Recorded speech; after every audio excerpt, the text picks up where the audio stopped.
Pretty cool mug, right? These are made local. I'm thinking about ordering a bunch and maybe selling them.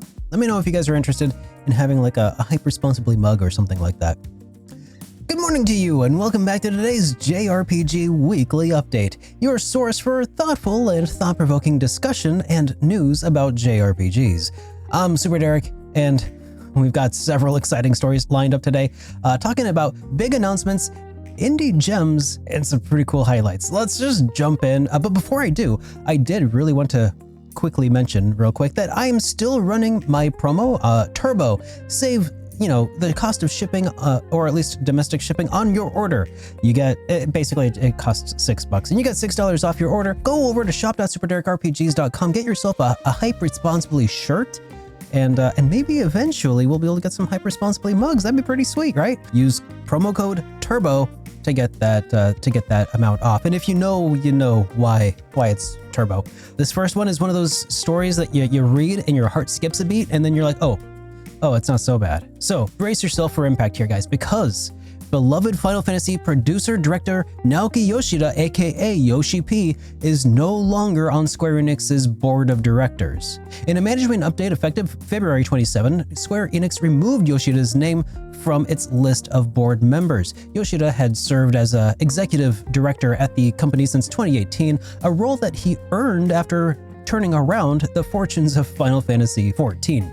Now he reverts to being solely an executive officer and creative business unit lead rather than a part of the top executive board. Importantly, Yoshida remains at Square Enix and is still producer of Final Fantasy XIV.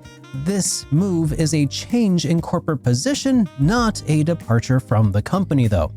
Naoki Yoshida is a high-profile figure in the JRPG world, credited with saving Final Fantasy XIV and recently producing Final Fantasy XVI.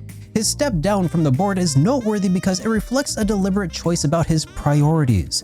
Yoshida has openly said, "I don't want to be on the board. It's much more fun to just make games." In fact, he reportedly attempted to resign from his board back in 2023, but was initially not allowed to do so. Now it appears that he's finally gotten his wish. This indicates that Yoshida wants to focus on creative development over corporate management, which could be good news for gamers looking forward to his projects. It's also newsworthy in the context of Square Enix's recent change. The company has a new CEO as of 2024 and has been restructuring after some underperforming titles. Seeing a key person like Yoshi-P shift roles raises questions about Square Enix's strategy and how they're leveraging their top talent. Overall, it suggests that Yoshida will pour more energy into game production like Final Fantasy XIV's future and other RPG projects without distractions of executive meetings and such. Now, this has generally been a reassuring bit of news for fans. Initial reactions among Final Fantasy XIV community were concerned, though. Of course, anytime Yoshi-P and Steps Down appearing in headlines is going to have people worry that he might be leaving the company or something. But however, once it became clear that he's staying on the development side and the mood turned more positive, Final Fantasy XIV players are actually relieved. They want Yoshi-P to be hands-on with the MMO and not be bogged down by board duties. Many fans recalled this quote about preferring game development and are happy to see that now he can do just that. The general consensus is that it's likely a win-win situation. Square Enix keeps Yoshida's talent in-house, and Yoshida gets to keep concentrating on making good games, which is exactly what we love him for. There is also some speculation about what he might work on next. Final Fantasy XIV continuing strong, and with the expansions coming soon, some wonder if he might be planning another big project, perhaps rumored Final Fantasy XVII or maybe a new IP, now that he has fewer corporate responsibilities. So for now, community sentiment is, as long as Yoshi-P is still making games at Square Enix, we're happy. And I am too. Yoshida himself is the center of this, of course. He's the executive officer at Square Enix and leads the third business division, Creative Unit 3, which handles Final Fantasy XIV and some other projects. The board decision would have involved Square Enix's top management and CEO Takahashi Kiryu, who announced the company's wide structural change. It's worth noting Yoshida's contributions. He was promoted to the board due to Final Fantasy XIV's success, but now those duties pass to others. There's no indication of a direct replacement for his board seat publicly yet anyway. Square Enix simply updated the official executive listing. Internally, Yoshida will continue to work with Final Fantasy XIV members and other developers, but he'll no longer be in board meetings or making high-level corporate decisions. Now, from a gamer's perspective, the platforms affected are those of Yoshida's games, Final Fantasy XIV on PC, PlayStation, Xbox. In fact, Square Enix noted Final Fantasy XIV's latest expansion, Dawn Trail, is part of a key to their current fiscal year earnings, so Yoshida staying fully invested in 14 is crucial. Yoshida will likely continue leading Final Fantasy XIV through its next expansion and updates. He might also have more bandwidth to develop new titles. It's rumored that he has been incubating a new project, nothing confirmed yet, for Square Enix. This could mean that they're freeing up one of their best creative minds to do what he does best, which could translate to better games. We'll be watching for an announcement of Yoshida's involvement in future Square Enix titles. For example, any hints at FanFest or Tokyo Game Show of him talking about another RPG. In summary, expect Yoshida to keep a low profile on the business side of things, but potentially an even bigger impact on the games themselves moving forward. Now that Yoshi-P is stepping away from Square Enix's board to focus solely on development, do you think that more game creators should be sticking to the creating games instead of taking on executive roles? And for Final Fantasy XIV players specifically, how do you feel this might impact the MMO or even the future of Square Enix projects? Next up, we got the big ol' Suikoden roundup. 1 and 2 Remaster just dropped. That's the Gate, Rune, and Dunin Unification Wars. It launched on March 6, 2025, bringing the first 2 Suikoden games to modern platforms. Now, reviews are largely positive. Many critics and fans praise the faithful preservation of these PS1-era games with improved visuals and quality of life features. Both Nintendo Life and Square Push scored the collection an 8 out of 10, calling it a lovingly remastered package that proves the games have stood the test of time. This release revives a beloved franchise dormant for years, and Konami has hinted that if the remaster succeeds, it could pave the way for a full series revival. Notably, Junko Kawano, producer of the game, and the team spent 5 years on this project with the directive of making the game solid. The starting point of the IP's revival, or to put it another way, this remaster isn't just a nostalgia, it's potentially a springboard for new Suikoden games, making its success crucial. And for many younger players, this is the first time Suikoden 1 and 2 are likely to be easily accessible, marking an important moment in JRPG preservation. The community has been overall very positive. Longtime Suikoden fans are delighted to revisit these classics, modern hardware, and newcomers are discovering why these games are so well revered. On Reddit and other forums, players have applauded the updates, character portraits, and faster loading times, while noting that the core gameplay remains intact, for better or worse.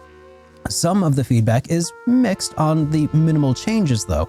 A few critics labeled it a middling remastered technically, but most agree that the strength of the original games still shines through. The sentiment in fan communities is hopeful. Many see their purchases as a vote in confidence of the franchise's future. Konami both developed and published the remaster. Original Suikoden developers like artist Junko Kawano contributed to this by redrawing all 108 character portraits for both games. Producer Ryu Naito and director Takehiro Sakiyama oversaw the project, prioritizing respect for the source material, even preserving the exact wording of the old script to maintain its charm. And this collaboration between classic developers and new staff has lent some credibility to the overall project. The HD remaster is now available on the Nintendo Switch, PlayStation 4 and 5, Xbox Series 1, X and S, and PC via Steam, making it wildly accessible for everybody. If sales and reception remain strong, Konami executives have implied that this could lead to future developments, possibly remasters of Suikoden 3 through 5 maybe, or maybe even a long-awaited Suikoden 6. But for now, Konami will be watching the community response and sales figures closely. Early indicators show solid interest, so this could very well indeed be the rebirth of the Suikoden franchise that fans have been waiting for. Because in a special Suikoden live broadcast that we talked about last week on March 4th, Konami announced a slate of new projects expanding the Suikoden universe across several different medias. So The headline reveals were a Suikoden II anime adaptation in production and a brand new mobile RPG titled Suikoden Star Leap. Additionally, Konami is rolling out a stage play for Suikoden in Japan and a live orchestral concert featuring the series' music, clear signs that the company is reinvesting into the franchise. Suikoden Star Leap will be a first new game in the series in over a decade, set in a prequel between the events of Suikoden V and Suikoden 1. It features 2D pixel art characters on a 3D background and boasts the return of the series' hallmark of 108 recruitable Stars of Destiny. Konami confirmed Star Leap will be a free-to-play game on iOS and Android with gacha mechanics and microtransactions. Meanwhile, the anime, co-produced with NBC Universal Entertainment Japan, will adapt the story of Suikoden II, aiming to introduce that epic tale to new audiences. Now, these announcements represent a major revival effort for Suikoden beyond just the game remasters. Konami appears to be testing the waters to grow the fan base. An anime can draw in new viewers who have never played the original games, and the mobile title could reach a broad audience globally, I suppose. It's noteworthy, though, that, and a bit surprising, the first new Suikoden game in years is a mobile-only title. A strategic but cautious move by Konami to capitalize on mobile gaming's popularity in Asia. For JRPG fans like myself, the anime adaptation is significant because Suikoden 2's story is often hailed as one of the best in the genre, and seeing an animated form of it could be a treat if done faithfully.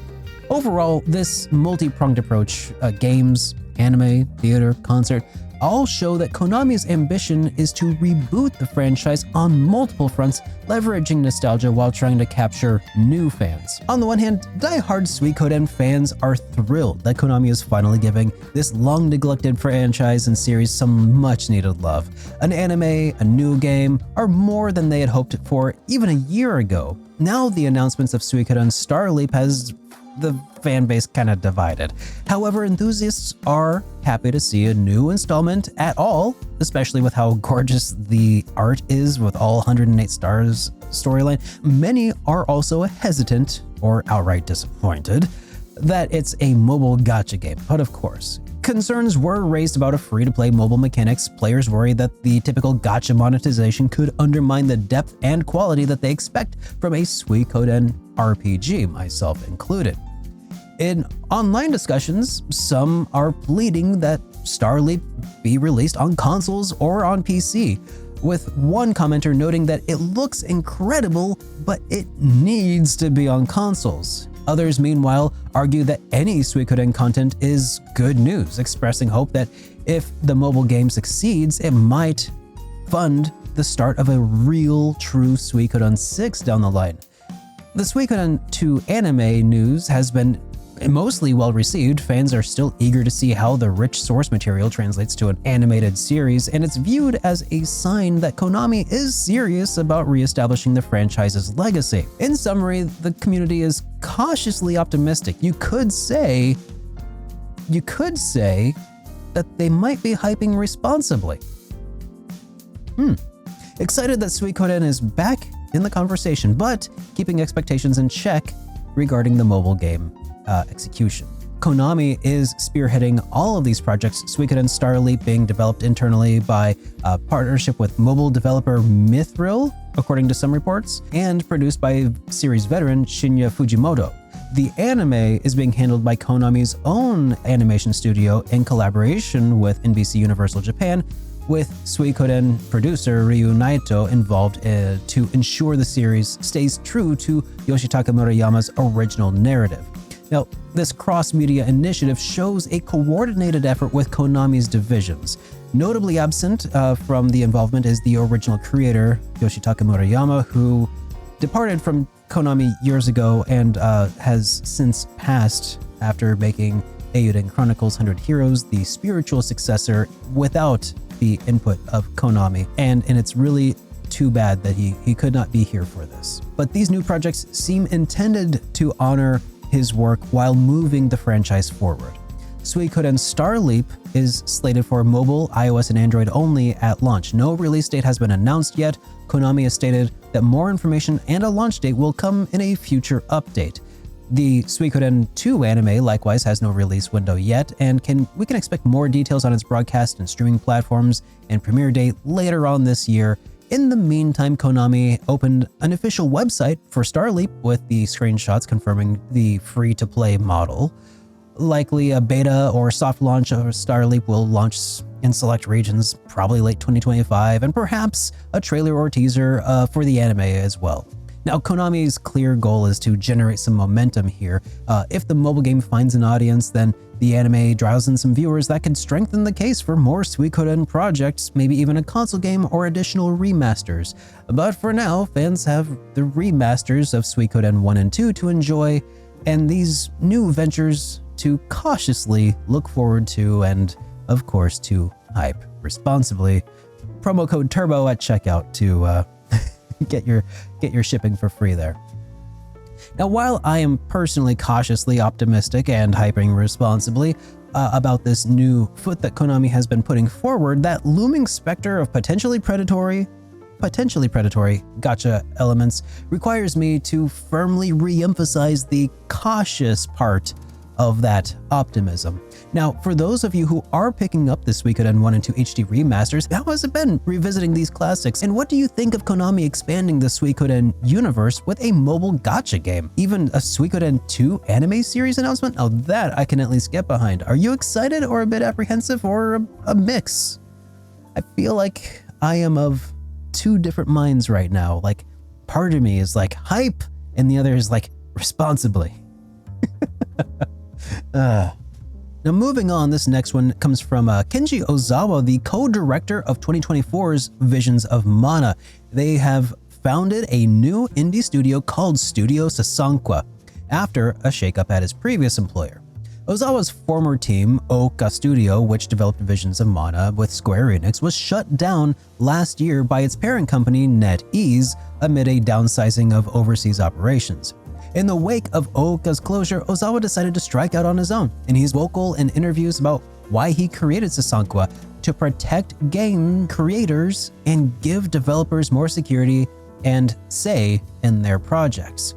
Now, this move highlights a broader industry trend for Japanese developers asserting independence after experiences with large corporations. Ozawa publicly criticized management practices at big companies, noting that high-level executives often make the decisions that can doom a project, yet it's the developers themselves who lose their jobs when things go wrong. He felt that at Oka and NetEase, their management shirked responsibility for failures, leaving creators to bear the fallout. By establishing Studio Sasanqua, he aims to flip the script, and Ozawa has stated that he is ready to accept full responsibility if a game fails due to management mistakes, ensuring that his developers won't be the ones sacrificed. This philosophy is newsworthy as a possible blueprint for a healthier work culture in game development. In an era where many Japanese studios have been acquired and then sometimes closed by larger firms, Microsoft, an experienced creator going indie signals confidence in creative freedom. For the JRPG industry, which thrives on passionate creators like Ozawa, his stance could encourage others to pursue a creator-first business model. The community has been generally supportive. Fellow developers and fans of the Japanese games have reacted positively to Ozawa's candid stance on social media, many applauding his commitment to treating developers fairly, seeing it as a pushback against the trend of corporate consolidation. There's sympathy for what happened with Visions of Mana, an ambitious project caught up in corporate restructuring, and hope that Studio Sasanqua can succeed on its own terms. Industry watchers note that while the talented figures like Ozawa go independent, similar to how Hironobu Sakaguchi formed Mistwalker or Koji Igarashi formed Artplay, it can lead to innovative projects, albeit on a smaller scale. Now, some have expressed cautious optimism, hyping responsibly again. Running a studio is tough and all, but Ozawa's clear vision for management and accountability is refreshing. In short, the community views this as a promising story of creative resilience, in contrast to the usual headline of big corporation shuts down beloved studio. Now, Kenji Ozawa is at the helm of Studio Sasanqua. He is one of the developing leads on Visions of Mana, which was an action RPG published by Square Enix and developed under NetEase's umbrella. NetEase's role in this is significant though. The Chinese tech giant has acquired and funded several Japanese studios, including Oka, but recently pulled back investments resulting in closures. Ozawa's new venture does not involve NetEase nor Square Enix itself. It's self-driven, likely with a small team, possibly including ex-Oka developers who choose to join him maybe. Now, no specific games have been announced yet, and no outside publishers are attached as of yet. Studio Sasanqua has not unveiled its first project. Ozawa indicates that initially the studio will focus on smaller scale projects developed in Unreal Engine, with an eye to eventually create larger PC and console titles down the line. This suggests that their debut games will be an indie-level RPG or adventure game maybe to build the studio's foundation. Keep an eye out for any announcements of Sasanqua's first game, possibly after this year once they've solidified funding and a concept. The success of that title will be crucial for establishing Ozawa's vision as a creator-first studio. For the JRPG scene, a new studio like Sasanqua could bring another unique title to the genre in a couple of years or so, and its progress will become a barometer for how feasible it is for Japanese creators to go independent in the current market, such as it is. So now I'll pass this back to you. What would you like to see from a Mana series veteran in their next project? Would you be interested in another Mana-style indie RPG from a studio or something entirely different? Let me know your thoughts in the comments down below.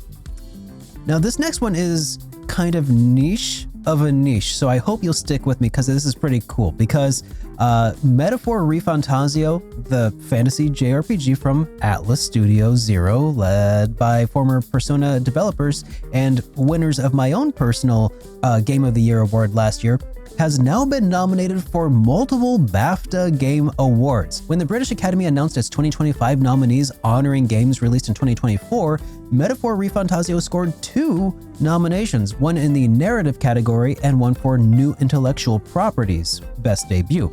Now, this is a significant achievement for Japanese RPGs, as Western awards like BAFTA often overlook JRPGs outside of specific categories. Metaphor, which released in October 2024 on PC, PlayStation, and Xbox, is now in contention alongside the major Western mainstream titles for these big prestigious awards.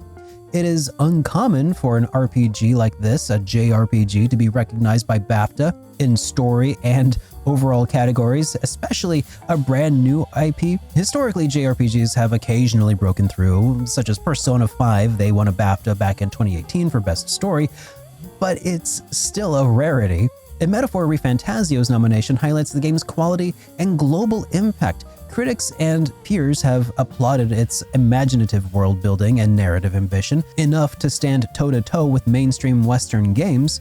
For Atlus and the JRPG genre, this is a moment of validation that the storytelling and artistry is resonating worldwide. It also marks Metaphor as a standout among 2024's RPGs, showing that a new original title can garner acclaim even when it's up against better-known franchises. Fans of Atlus and JRPGs have reacted with pride on social media so far, with forums, and many see the BAFTA nods as a win not just for Metaphor, but for JRPGs as a whole in the international arena. There's been discussion about how Metaphor carried on the legacy of the Persona series' deep storytelling into a new setting, and the nomination affirms that the gamble paid off. The JRPG community often watches the Game Awards or Famitsu Awards. Seeing BAFTA recognize this is a bit less expected, so it's been met with a pleasant surprise. Overall, the sentiment is that it's great to see a JRPG get this kind of spotlight, and it raises excitement to see if Metaphor can actually take home a BAFTA trophy come the game's ceremony. Metaphor ReFantazio was developed by Studio Zero under Atlus, led by director Katsura Hashino, known for Persona 3 through 5, and it's published by Sega worldwide. The BAFTA nominations reflect the work of the entire development team, including the writer Azusa Kido and character designer Shigenori Soejima, whose contributions helped the game stand out. BAFTA's voting membership, composed of industry professionals, chose to nominate the game, which means that Metaphor impressed not just critics but fellow developers and creators as well. This peer recognition is also pretty significant for Atlus's team. Metaphor ReFantazio is currently available on PS5, PS4, Series X, S, and PC. It launched simultaneously on all those platforms in late 2024. The BAFTA Game Awards ceremony will be held on April 8th, 2025, and we'll see if Metaphor secures a win in either of its categories. Regardless of the outcomes, the nomination alone boosts the game's profile. It would not be a surprise if Atlus or Sega use this momentum to promote Metaphor further, possibly with a discount or DLC, or maybe announcing a definitive edition around the time of the award. In the long run, strong critical reception and award buzz for Metaphor could encourage Atlus to consider investing in new IPs alongside their flagship Persona series, meaning JRPG fans might get some more original worlds and stories like this in the future. And now, quickly diving into some SuperDerek news, I wanted to provide a quick little update on my little buddy Turbo. He is the dog that I talked about last week, my dog, named, yes, for the quintet, Turbo. And he's slowly but surely recovering from his surgery, and I just wanted to thank you all so much for your kind words of encouragement and everything from last week. We'll talk more about comments from last week soon, but I just wanted to, since I made a point of letting you in on some of what's going on in my family, I just wanted to let you guys know that he is energetic and rambunctious as ever. It's really hard to get him to sit still because he just wants to go and go and go. He's 5, but he still has that puppy energy that just does not quit, and it's really frustrating for him. So I just wanted you guys to know that he is doing good, and he is past the worst of the worst case scenarios. Yeah, it was really scary there for a while, but we're beyond the scariest points, I think, knock on wood. I also wanted to mention that over on Hitpoint, JRPG Podcast, the other YouTube channel of mine, the Hitpoint Podcast. Go check it out. The JRPG podcast called Hitpoint. Did I say that enough times? Go subscribe over there. We're almost at 1,000 subscribers, and I'd really like to hit that number. Baku and I just finished interviewing the developers over at Duratzi Games. This interview was only supposed to be about an hour, but we got so into it that it ended up going on for an hour and 45 minutes. It was a really fun interview talking all about their game, Alterium Shift, and you really ought to check it out because this indie looks so incredible, and hearing about the design philosophy of the game and its developers, getting to peek behind the curtain and see the gears turning a little bit and why they're doing things a certain way, man, it's making it more difficult to hype responsibly, I'll tell you that. But I've really been enjoying this series of interviews we've been doing with indie developers, and we have another one coming up here in April, and probably another one before that, but at least in April, it seems like we've got one on the books that I think you guys are going to really like. It's the developers behind Seed of Nostalgia, which brings us to our indie corner here, because Seed of Nostalgia, a retro-style pixel art JRPG, is gaining attention, and it's channeling the spirit of 90s classics. Developed by indie creator James Sloan and Studio Primitive Pixels, the game follows a hero named Attila and his allies on a quest to save their dying world. A recent reveal and ongoing crowdfunding campaign has the JRPG community absolutely abuzz. Now, the title is a deliberate love letter to the golden era of JRPGs. You know the common list, Chrono Trigger, Final Fantasy VI, etc. But it's a throwback visual style and promise of a tale of magic, sacrifice, and unexpected revelations is pretty dang exciting, and it appeals strongly to nostalgic fans. Early footage of the game and screenshots evoke the look of and feel of 16-bit classics, distinguishing the game among its modern RPG releases. Now, reception so far has been pretty enthusiastic among the retro JRPG enthusiasts, such as myself. Longtime fans on forums and social media are excited by the authentic-looking old-school aesthetics and gameplay. Many have expressed hope that this indie project can rekindle a sense of discovery from the 90s. The project is led by James Sloan, developer under Primitive Pixel Games. No publisher is currently attached, as a passion project from a small team, which further endears it to fans of indie games. And Seed of Nostalgia is currently planned for PC with a Steam page live and a release date of to be announced. Consoles have not yet been confirmed, of course, as is pretty typical at this stage. the next steps will be to continue to develop the game and the community engagement, and the developer has been sharing updates, and we even have an interview lined up with him in April. Again, make sure you subscribe over at Hitpoint on YouTube. It's the podcast that we do. And get subscribed so you don't miss it. Does a brand new game that looks and feels like this appeal to you guys? Because it does to me. And what classic JRPG elements do you hope Seed of Nostalgia will bring back in order to really help scratch that nostalgia itch? Moving along, Edge of Memories was announced. This is a new action JRPG set in the universe of Edge of Eternity. It was unveiled by publisher Nacon and developer Midgar Studios, and it is slated for fall of 2025 for PlayStation 5, the Xbox Series, and PC. This French-developed title, or FRPG, shifts the series from turn-based to real-time combat and boasts collaboration from renowned JRPG talents, including Xenoblade Chronicles X artist Raita Kazuma and composer Yasunori Mitsuda of Chrono Trigger, Chrono Cross, and so many other awesome games fame. Now, the announcement has fans of the original indie hit excited to see the return to Harion and a fresh new adventure. Yeah, it looks pretty sick. Also, Twilight Monk has released a demo. This is a retro-inspired action RPG Metroidvania game called Twilight Monk, set to launch this month in March here on the Nintendo Switch and PC via Steam. Developed by Aquatic Moon and published by Gravity Games Arise, this 2.5D Metroidvania JRPG hybrid sports a hand-drawn visual style, a classic oval-world map. A PC demo was available during the Steam Next Fest, which ended back on March 3rd, to quite a positive buzz, giving the players a taste of its dungeon exploration and arena-style battle system ahead of release. Early impressions praise it for its nostalgic art style and fast-paced combat. Some other notable indie RPGs made some waves this week. Clair Obscur Expedition 33, a stylish turn-based action RPG by Sandfall Interactive. I'm very excited for it.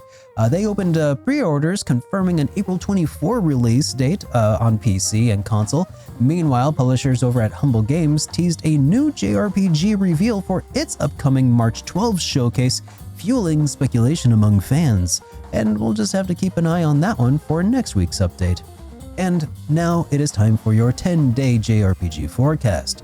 Starting on March 10, we have Rise of the Ronin. This is Team Ninja's open-world samurai action RPG. It is making its debut on PC. This is the port of the PS5 exclusive title that released last year, set in the Edo period of Japan with choice-driven storylines and combat akin to Nioh in a historical sandbox. Now, PC players can finally experience this high-rated JRPG-inspired adventure. And March 12, we have Fate Reawakened. This is coming to PlayStation 4, PlayStation 5, Xbox One, Series, Console, Switch, and PC. This is a remastered collection of the classic Fate dungeon crawler action RPGs from the 2000s. Includes Fate and its 3 sequels with updated compatibility, controller support, and fans of hack-and-slash loot games can revisit this nostalgic series across all modern platforms. Then on March 13, we have Is It Wrong to Try to Pick Up Girls in a Dungeon? Fulland of Water and Light. It's coming to Switch and PC. It's a new RPG based on the popular Danmachi light novel and anime. This title lets players explore dungeons and follow an original story set in the Danmachi universe. Expect familiar characters and dungeon crawling gameplay. It's a niche release for fans of the franchise on Switch and PC digital stores only. Also on March 13, we have Dungeons of Hinterberg, coming to PlayStation 4 and PlayStation 5. This is an indie action RPG with social sim elements. Dungeons of Hinterberg combines hack-and-slash dungeon and exploration with a vacationing protagonist who interacts with the villagers to gain skills. Previously showcased at Xbox events, it's launching first on PlayStation this week. JRPG fans who are enjoying combat and light relationship building might find this one particularly interesting. And then now it's time for some community news and fan projects to highlight here, starting with classic Suikoden celebration. With Suikoden 1 and 2 HD finally out, the fan community has been lively. Speedrunners have been hosting Suikothon 5, a marathon streaming event featuring runs of every Suikoden game and even spiritual successors like Eiyuden Chronicles. Anticipation of the remaster's launch. It was a heartfelt celebration of the series, drawing longtime fans on Twitch to reminisce and share hype for Suikoden. And now let's go ahead and talk about some of those comments from last week. I've picked out a few here that I wanted to highlight, starting with Playdom Video Games, who asked, SuperDerek, what's your starter of choice for this game? Talking about Pokemon Legends ZA. And for me, that'd have to be Totodile. Not because I have any particular fondness or love of Totodile, but because I feel obliged. I've played Pokemon Gold, and from that set of starters, I ended up picking up Totodile. I always didn't really love the way that he looked. I thought his character sprite from like the first person perspective, where it's like giant and pixely. When you play it on original Game Boy Color, you know it looked like butt, and I just didn't like the look of it so bad. I eventually switched it out and never actually got to see him in his final form, really. So maybe now I'll enjoy his presence more in a slightly better visual upgrade. Apocalyptic Sentinel asked, would you ever consider trying Like a Dragon Pirate Yakuza in Hawaii? To that, I'd say absolutely. I would love to. It's especially looks approachable to me because I would like to play a brawler style Yakuza game at some point for sure.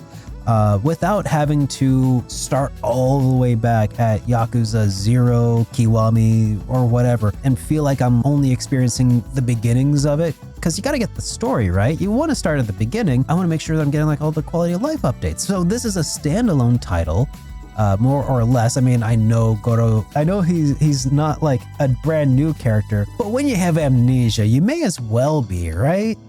Goro Majima. Hopefully it'll be a good way to test out the current state of the Yakuza brawler without having to commit to like 30 games to get current, you know? I have one series I'm already doing that with, okay?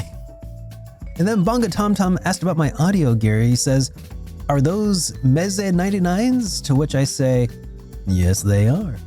I like them quite a bit. I had been using some Koss Porta Pros and I thought they were fine, but these, I think they match the aesthetic a little better, you know, the gold and the wood. I feel like if there was such a thing as like a medieval JRPG tavern style headphone, I feel like these are pretty close to it. I did also want to take a moment to send a huge thank you again to everyone last week for sending me your love and support for Turbo. Whether you were sending me your positive vibes for fun and lighthearted comments to brighten up my day, or if you were just one of those people who helped pitch in financially to help us get some much needed supplies, I cannot tell you how much that meant to me and my family. I'm still running the free shipping promo code TURBO on everything over at shop.superderekrpgs.com. If you missed it last week, every bit of that is going to puppy pads, accessibility, accommodations, and medicines, and everything that we can provide to give him every edge in this fight for a full recovery. Other comments from last week include this one from Laylalder something. It says, bruh, Monhun is not an RPG. And, you know, I don't get to be the arbiter of truth on this one, but it is a sentiment that I've heard and even espoused before. The series has actually won RPG of the Year in the past, and I kind of took issue with it. But, you know, does that make it an RPG now? Is that the arbiter of truth? But then I suppose Jethro Tull won a heavy metal award once upon a time. So really, this feels like a question for you guys. Is Monhun or Monster Hunter, is it an RPG at this point? Because it feels like it's been slowly kind of getting there, and seeing some of the things that they're talking about now, kind of, it feels like they're connecting some of those dots, and that's kind of got me excited. And then I had this other comment I wanted to highlight from RPG Tour Guide, fellow RPG tuber, check him out. The closer that Pokemon gets to being like the anime, I'm down. Hope someday we get things like terrain that you can actually interact with for advantage and things of that nature. A whole lot of good RPG stuff coming down the line, or some has already come down the line. They need to get on Suikoden soon. And with that, thank you so much for joining me today for this week's JRPG Weekly Update. It has been a little bit of a different episode, and I hope that you enjoyed it. It's probably going to be a big old pain in the butt to edit, but hey, you know, that's just sort of the nature of the beast. I hope you enjoyed it, and I'll see you all in the next one. Have a great day, everyone.